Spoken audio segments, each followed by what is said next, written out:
नागपूर जिल्ह्यामध्ये अवैध उत्खनन करणाऱ्यांची मुजोरी पाहायला मिळाली। नायब तहसीलदारांना जेसीबीला लटकवून नेलं। 3 ते 4 किलोमीटरपर्यंत नायब तहसीलदारांना लटकवून नेलं गेलं। नायब तहसीलदार बुद्धभूषण निकाळजेंवरती हल्ल्याचा प्रयत्न झालाय। कुहीच्या बोरी नाईक परिसरातील परवा रात्रीची ही घटना आहे। महसूलचं पथक येताच चालकानं जेसीबी पळवला। जेसीबी अडवणाऱ्या तहसीलदाराला चालकानं जेसीबीवरच लटकवलं। चालत्या जेसीबीवरून पडल्यानं तहसीलदारांना इजा झाली आहे। पोलीस घटनास्थळी येताच जेसीबी सोडून चालक फरार झालाय। राजोला या ठिकाणी अवैध उत्खनन करताना हा जेसीबी सापडला आहे।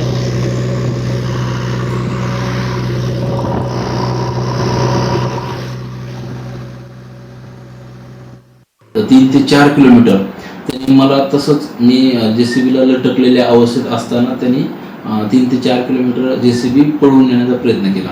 आणि हे करत असताना मग रस्त्यामध्ये उजव्याकडच्या साईडला जे पण झाडं आहेत, काटेरी झाडं आहेत, त्याच्यावर मला त्याने घालण्याचा प्रयत्न केला आणि असं चालवत मला पाडण्याचा प्रयत्न केला।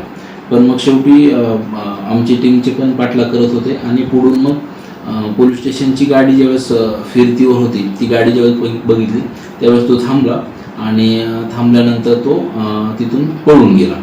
3 ते 4 किलोमीटर